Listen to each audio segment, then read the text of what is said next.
Hola, buenas tardes. Estamos aquí para presentar un proyecto que nació el año pasado, un proyecto editorial llamado Editorial Cangrejo Rojo, que pretende convertirse en un vehículo para poder mantener ese hilo rojo de las luchas del movimiento obrero, recuperar algunas obras clásicas, algunas que ya no se encuentran, pero a la misma vez también publicar reflexiones novedosas, material nuevo, que nos permita comprender de dónde venimos, en qué sistema nos encontramos y sobre todo mantener una cuestión que se ha ido perdiendo a lo largo del tiempo, que es una batalla que hoy en día es bastante dura, que es la cuestión de la memoria, ¿no? Memoria es una herramienta de la que se nos ha desposeído. Parece que el movimiento obrero, la clase trabajadora no tuviera pasado, o si lo tiene siempre es un pasado oscuro o un pasado erróneo. Sin embargo, hay miles de libros, miles de obras que se pueden consultar, miles de obras aún por escribir, que precisamente nos demostrarían lo contrario, ¿no? Que tenemos una historia bien nutrida de grandes luchas, de derrotas, pero también de victorias, y que todo eso son pozos que deben quedar y que deben servir no simplemente como una actitud de observación o por disfrute estético, todo lo contrario, sino es una memoria que nos sirve para seguir luchando hoy en día contra un sistema que sigue siendo un sistema de miseria, de explotación, y que está llevando la crisis y la destrucción a todo el mundo, ya sea a través del clima, ya sea con unas condiciones de vida míseras a una inmensa mayoría de la población. Por tanto, nos enorgullece presentar el primer libro de esta editorial, Cangrejo Rojo, que es el libro Lenin, Estratega de los Desheredados, 1870-1924, y tenemos aquí una biografía, tenemos aquí a su autor, Antonio Lis, historiador marxista. No es el primer libro que escribe. No. Ya lleva una trayectoria en la que precisamente ha ido tocando diferentes temas. Y bueno, hoy queríamos tener una charla, diremos, una charla relajada, ¿no? Una cosa en la que podamos intercambiar, como si estuviéramos en cualquier lugar de este mundo en el que es necesario reflexionar sobre cómo acabar con este sistema. Y es no solamente una opción, sino parece que es una obligación precisamente plantearse este tipo de cuestiones. Así que, Antonio, muchas gracias primero por escribir este libro y, en segundo lugar, por permitir que nosotros y nosotras lo publiquemos. Y quería empezar preguntándote por qué Lenin en el siglo XXI. Porque es el estratega más importante que ha dado la historia a la clase trabajadora. Si Marx es el primero que le dice a la clase trabajadora que tiene que tener su propio partido para tener su propia política, Lenin es quien concreta esa herramienta fundamental, y entonces de ahí la importancia de él, ya simplemente porque crea la herramienta que es imprescindible para que la clase trabajadora se enfrente a la opresión y a la discriminación. Por eso es, digamos, tan importante, pero Lenin tiene, digamos, muchas facetas. Una de las primeras cosas que hay que decir en este siglo XXI es que Lenin le da una relevancia al papel de la mujer que no le ha dado a nadie, no le había dado a nadie hasta entonces. Lenin dice hace ahora más de 100 años que sin la mujer no se puede conquistar el socialismo. O sea, que él, además de sentirse tremendamente orgulloso porque la revolución bolchevique le diese un papel central a la mujer, él insistía de una manera sistemática, que era su método, que los derechos formales que la propia revolución había dado a la mujer no eran suficientes, que esos derechos formales tenían que traducirse en derechos reales, y que la mujer tenía que tener el mismo papel que el hombre, estar realmente en pie de igualdad. Y todo eso, Lenin lo dijo y luchó de esa manera hace más de 100 años, porque si bien es cierto que murió en enero de 1924, los textos de los que estoy hablando hace más de 100 años que los hizo. Sobre Lenin se ha escrito mucho, y han escrito muchos historiadores de todo tipo de pelaje y orientación. Mucho y mal, y con muy mala intención. Mi pregunta en ese sentido sería, bueno, ¿qué se encontraría el lector o la lectora en este libro que no pudiera encontrar en otro? Pues una imagen veraz, una aproximación a lo que hizo verdaderamente, a lo que dijo. ¿Cuál es esa imagen no veraz que se suele dar de Lenin? Bueno, pues se dice, por ejemplo, que Lenin es un dictador, o que Lenin es el maestro de Stalin. O sea, dos mentiras enormes. Dictador, una persona que estaba en minoría en el propio partido bolchevique. El maestro de Stalin, cuando Stalin es el mayor asesino de comunistas de la historia y mata a todos sus camaradas. Ya tenemos ahí dos mentiras bastante relevantes, ¿no? Y en este libro ahondas precisamente en desmontar esa... No, en realidad lo hago de manera más sencilla. Me limito a explicar lo que dijo y lo que hizo. Y entonces yo ahí no, en el libro no pongo en ninguna parte que es un fenómeno, un fuera de serie. No, explico lo que hizo. O sea, es una persona, vamos a decir, normal, con una capacidad de entrega por la lucha de la emancipación de la clase trabajadora mejor, por la lucha de la emancipación de la humanidad a través de la lucha política de la clase trabajadora. Pero una persona que, como todos nosotros, comía y dormía, por no decir otras cosas. ¿Quién era Lenin? ¿De dónde vino? ¿De dónde salió? Bueno, tendremos que decir que todas las personas son un producto de la historia y un producto de la naturaleza. Es decir, él viene de una clase social que le hubiese permitido vivir en la Rusia zarista cómodamente, pero una espiritualidad tan rica como la que tenía él hace que se convierta en un revolucionario. Es decir, no es el contexto social el que donde nace que le haga convertirse en un revolucionario, es su espiritualidad. Es decir, él no se mete en política para vivir de la política, se mete en política para transformar el mundo y para no tener una vida cómoda. ¿Cómo era meterse en política para los revolucionarios de aquella época? En Rusia en concreto, pero podría ser extensible a otros países del mundo. Bueno, en concreto en Rusia, pues, por decirlo popularmente, era jugarse el tipo, porque la represión del Estado zarista era absoluta y muy determinante. De hecho, Lenin hasta no pudo acabar la carrera de Derecho de forma normalizada en la universidad. Después tuvo que pedir poder presentarse por libre. El que luchaba en la Rusia zarista se exponía a una represión directa o que le mandasen a Siberia, que fue lo que le ocurrió a Lenin y a otros muchos camaradas. Cuando se lee el libro, se ve bien, ¿no?, el papel que juega en lo que es el proceso de lo que es la Revolución Rusa como tal, ¿no? Desde abril hasta octubre del 17, pero también antes, cuando toma las primeras noticias y un poco intenta interesarse, porque él está precisamente exiliado, está fuera de Rusia y tiene que volver, ¿no? Sí, después se exilia después de la primera revolución de 1905, que digamos que fue una revolución fracasada, y les sirve a Lenin y a los bolcheviques en general, a Lenin en particular, les sirve como una enseñanza fundamental. Seguramente sin la revolución de 1905 no hubiese habido la de 1917. ¿Y hubiera habido 1917 sin Lenin?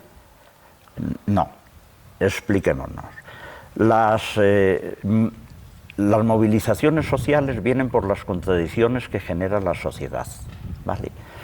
Pero los revolucionarios tienen que tener la capacidad de canalizar las movilizaciones sociales políticamente. Es decir, que las movilizaciones sociales no solo sean estallidos sociales, sino que tengan el objetivo político de conquistar el poder para empezar a construir una sociedad mejor. Sin Lenin no hubiese habido revolución en el sentido de canalizar la energía de la clase trabajadora, de los marineros y de los soldados hacia el poder. Hubiera habido estallidos sociales, pero no la conquista del poder. Porque además él, claro, crea la herramienta que es el partido, y el partido bolchevique sin Lenin no hubiera existido. ¿Cómo era el partido bolchevique? Pues un partido profundamente democrático, un partido donde hay infinidad de debates, donde hay dos grandes fracciones, al principio por esquematizar, los mencheviques, que en ruso es minoría, y los bolcheviques, que en ruso es mayoría. Entre ellos se dan unos debates abiertos, leales, y además que se zanjan con votaciones en los congresos. Es decir, que es un partido vivo, un partido profundamente democrático, y donde cada compañero o compañera dice lo que siente como correcto o incorrecto. Para una persona que se acerque a esta figura, es especialmente chocante, o yo señalaría uno de los momentos más chocantes, que más puede decir que contrasta con esa imagen que tú señalabas antes del Lenin más dictatorial, ¿no? El padre de Stalin, creo que utilizabas antes, ¿no? Sí, que dicen que ese, sí, el maestro de Stalin. El maestro de Stalin, ¿no? Esa figura más dictatorial.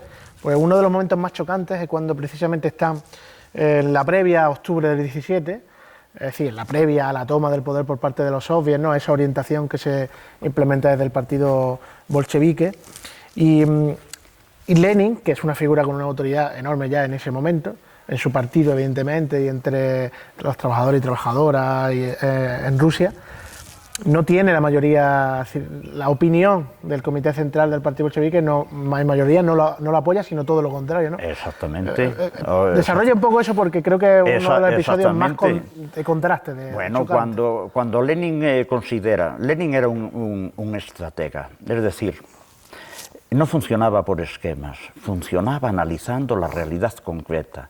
Lo que tenía es la determinación estratégica de llevar a la clase trabajadora al poder, pero él funcionaba viendo la realidad, lo que ocurría. Entonces, cuando él considera que la clase trabajadora ya está en condiciones de alcanzar el poder, de empezar a luchar por la conquista del poder, se lo traslada al Comité Central.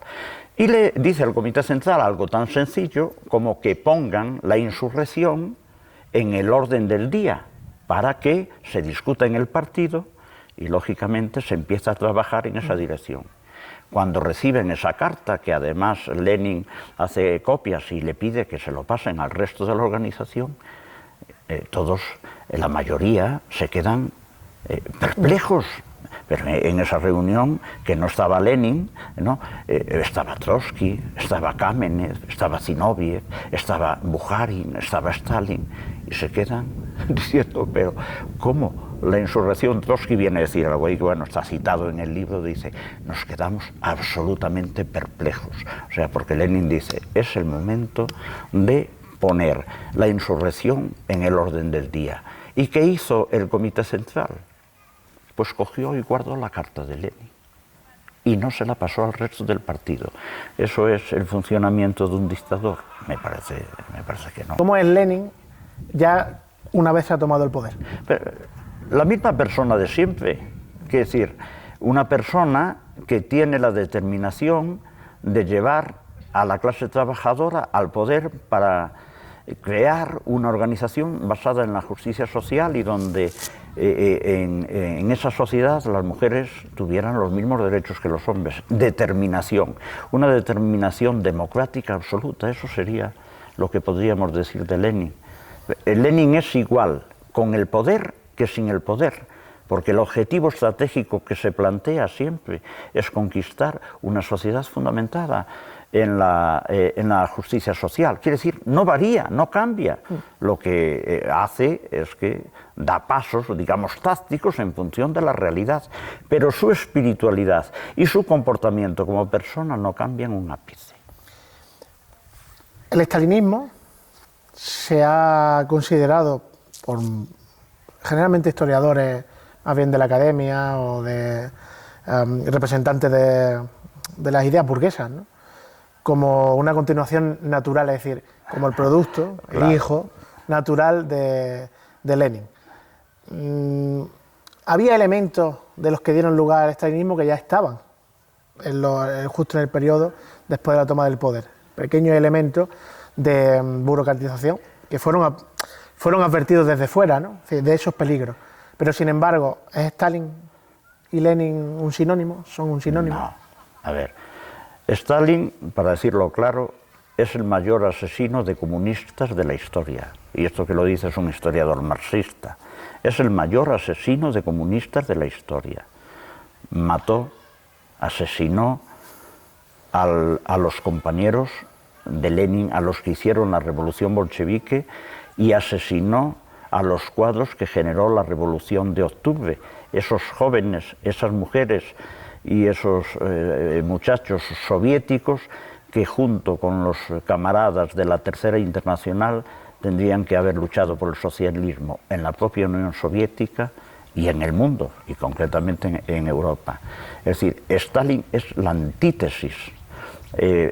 Confundir stalinismo con comunismo es una confusión que le viene muy bien, lógicamente, a los intelectuales de la burguesía, porque Stalin es un asesino de masas, y entonces vincular a Stalin con Lenin pues es una jugada política muy clara, pero la historia nos informa que no tiene nada que ver y que el stalinismo nace en unas condiciones determinadas de aislamiento de la Unión Soviética y después de por ejemplo, un cínico alistamiento Lenin que introduce en el partido a miles de trabajadores que no tenían una conciencia política para dejar en el seno del partido bolchevique aislados a los revolucionarios y a las revolucionarias que habían posibilitado que se conquistara el poder. O sea, Stalin es la antítesis de Lenin, es una persona absolutamente dictatorial, cuando Lenin era una persona absolutamente democrática. Él convencía con argumentos, nunca tuvo en sus manos una palanca de poder que le permitiera hacer lo que él quisiera. Él convenció. Hay otra idea que emana cuando revisas el libro, que es la idea del internacionalismo vinculado a la lucha por la emancipación de la clase obrera como cosa indisoluble, Sí. que luego sí sufre un deterioro precisamente cuando el estalinismo impone la idea del socialismo en un solo país. Claro. ¿La idea de Lenin era quedarse en Rusia? No, es al revés. Para que nos hagamos una idea, eso se contesta rápido. El idioma de la Tercera Internacional, estando Lenin, era el alemán. Los congresos se celebraban en alemán, por ejemplo, y en francés, y no en ruso. Lenin dijo claramente que cuando se diese la revolución en otros países de Europa, y estaba pensando, por ejemplo, en Alemania, la Internacional se trasladaría. Por ejemplo, la sede de la Internacional, el comité de la Tercera Internacional, la Internacional Comunista, se trasladaría a Berlín. Él, cuando llega en abril de 1917 a Petrogrado, lo primero que dice es: camaradas, habéis empezado la revolución socialista mundial, no solo la revolución rusa. Además, para Lenin y para los bolcheviques, para sus camaradas, para Lenin, para Trotsky, para todos, para Bukharin, para Khan, Zinoviev, Stalin no tenía ni idea de teoría, lógicamente era un cuadro práctico, pero para los bolcheviques la revolución o se extendía por los países más importantes de Europa en el sentido económico, o si no fracasaría. Ellos lo dijeron, vamos, una y otra vez lo repitieron, eso en los textos está constantemente. Empezábamos hablando de Lenin en la actualidad, ¿no? De por qué Lenin ahora en el siglo XXI. Está a la orden del día la revolución, es algo evidente, ya lo hemos dicho al principio.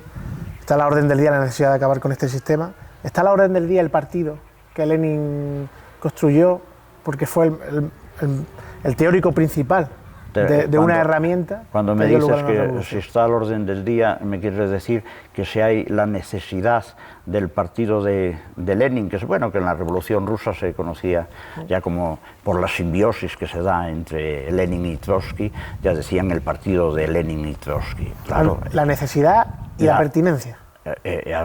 una absoluta necesidad. Es que sin el partido de la clase trabajadora no podemos derribar a la burguesía.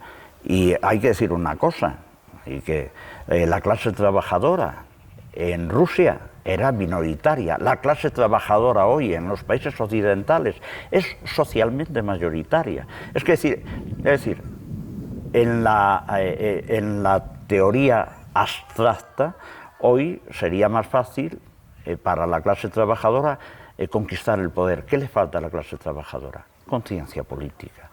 Porque hoy la clase trabajadora no tiene la conciencia política suficiente para tomar el poder. La historia nos lo explica, el derrumbe de la Unión Soviética, por ejemplo, explica la caída de subjetividad de la clase trabajadora. Me imagino que este libro no se escribe en una tarde, No. Sino que es fruto del trabajo de un tiempo. De toda una vida.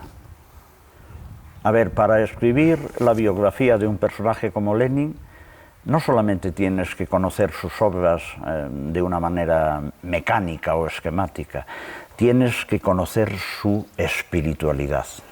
Leyendo a Lenin hay tres cosas. En primero, se aprende rápido porque es muy claro. En segundo, se le nota un asco profundo a los opresores. Y en tercero, un amor inmedible a los oprimidos. Sin captar esa espiritualidad de Lenin, no se puede entender a Lenin. ¿Cuáles son los proyectos que te planteas ahora?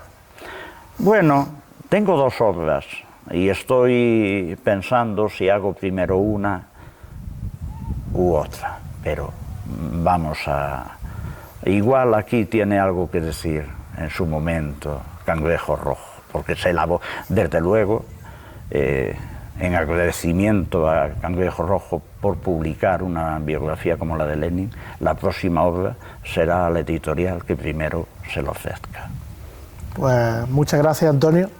Nos despedimos de esta breve entrevista. Yo creo que habrá tiempo y ocasión de analizar más en profundidad no solo este libro, sino los temas sobre los que has solido escribir. Sé que ahora ha salido alguna reedición de alguna obra tuya que es interesante. Sí, Revolución y Contrarrevolución, la Segunda República y la Guerra Civil Española, 1931-1939, por ejemplo. Nos emplazamos entonces a poder hablar algún día de esas temáticas y poder hacer un análisis así más en profundidad y, bueno, que seguro que da pie a proyectos interesantes que llevan en el futuro. Muy Así bien. que muchas gracias, Antonio. A vosotros.